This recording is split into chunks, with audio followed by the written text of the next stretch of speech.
foreign convicts, foreign criminals being let out, being deported after 30% of their sentence rather than 50%. It's not, Alex. You are shameless. What you are doing is twisting the words of what Renee has said and what I have said to spin a narrative that you can defend. This argument is not about slogans, it is not about labels, it is about causation. When something horrific happens, the question becomes simple but uncomfortable. Was this preventable? And if so, who had the power to prevent it? What follows is not a moral performance. It is a collision between two different models of responsibility. A 5-year-old boy, a sister, a mother, a father no longer have the beautiful Rhiannon Whyte in their lives because a psychopathic asylum seeker hunted her down like prey, stabbed her 23 times with a screwdriver and left her to die while he danced and celebrated his kill and then denied his involvement to the very end. This sounds like a 1 in a million event, one that we won't ever again see in our lifetime, but sadly, it is too common. I, yesterday, had a look and found 32 migrants, asylum seekers who had raped or murdered a UK woman or girl, from a 7-year-old stabbed to death in a park to an 87-year-old in her own home. And the staggering truth? Every single life destroyed was a choice by our weak and pathetic government as they fall over themselves to provide a comfortable lives for these men. From cultures that often treat women on a par with dogs, to house them, to feed them, to care for their mental and physical health. Renee describes the killing, then states she has identified multiple similar cases involving illegal migrants. The claim is that this is not isolated, but part of a pattern. Yeah, it's been really shocking, hasn't it? And I think when we see these stories brought back up, because of course we first hear of them, don't we? Then we go silent because there's a court case or a police proceeding, and then we can't really talk about it. We can't legally we can't talk about it while there's an active case going on. And then when we get to these moments again, and you hear the brutality that was committed against her, and you think this could be avoided. Yeah. All we have to do is detain and deport people who arrive in this country illegally. And this woman would still be alive today. And that family are going to get a worse sentence than that evil creature ever will. You said shocking. It's shocking, but it's not surprising for the very reason that you said, Renee, and that this is a choice that has been made by the United Kingdom government to prioritise international law over the safety of women and children. Now, these acts are committed by evil people and they are ultimately culpable. The argument now becomes explicit. Preventable presence equals preventable crime.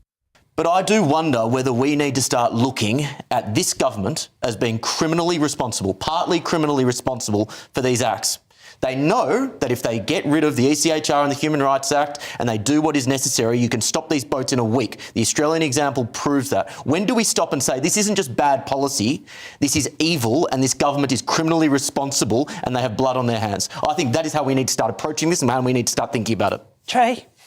It is hard. I can't defend it. When I look at the details of that, it's so horrific that I think the only thing I would push back on is there's such a push to label all asylum seekers as somehow I didn't label all asylum seekers. I know, but I think that's what we get, is a narrative that they're somehow all violent. And I don't think the case. I think what's happening is you've got some probably complete mental cases that slipping through the net because we don't know them, we don't know their background, that's the point. Their history.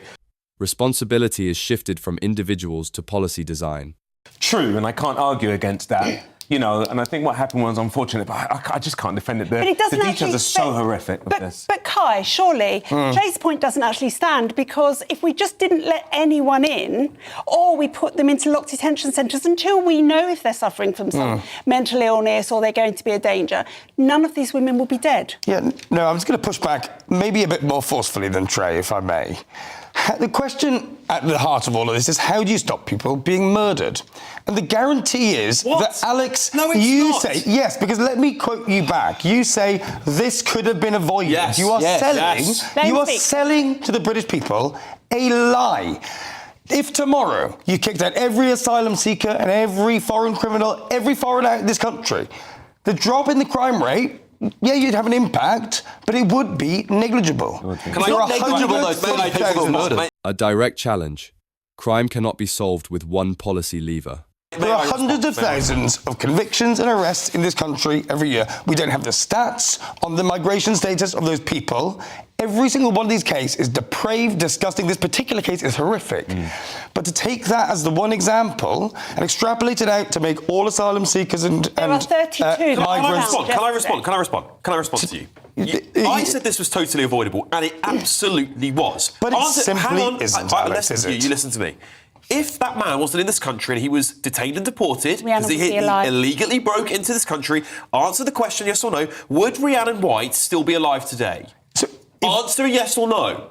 If we had no tourists in this country, we wouldn't have tourists committing crimes. Question. It's a ridiculous question. You said I'm making it up, that this was unavoidable. Answer the question. Would Rhiannon Whyte be alive today? Yes or no if that man was detained and deported? Yes. A narrow hypothetical produces a narrow answer.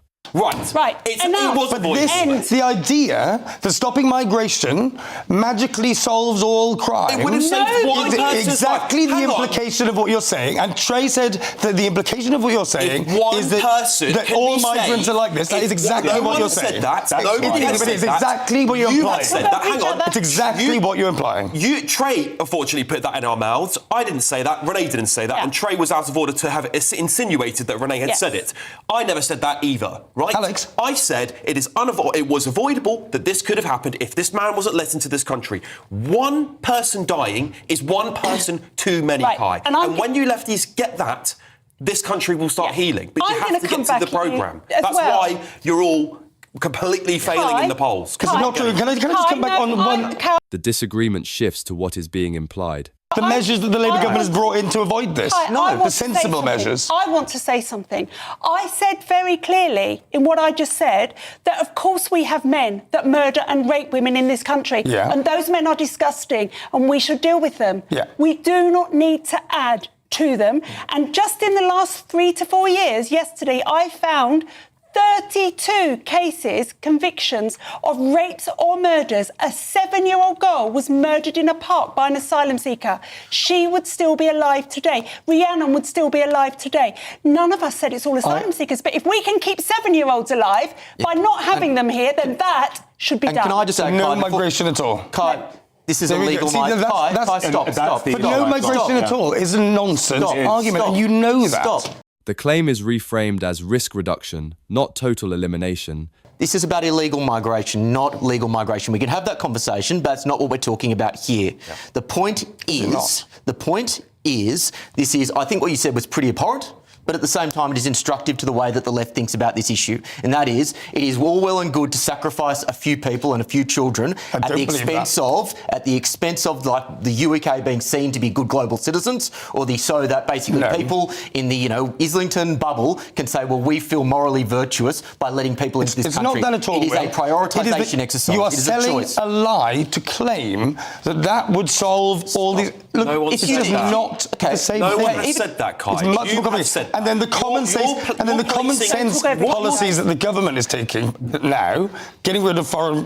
The boundary is clarified. Foreign convicts, foreign criminals being let out, being deported after 30% of their sentence rather than 50%. It's not, Alex. You are shameless. What you are doing is twisting the words of what Renee has said and what I have said to spin a narrative that you can defend. You cannot defend this. And what Renee said was right. What I've said was right. If this man hadn't illegally broken into our country because there is too much incentive to be here, which Labour won't get on top of, and people like yourself will not listen to the pleas of people, working class people up and down this country are abandoning the left.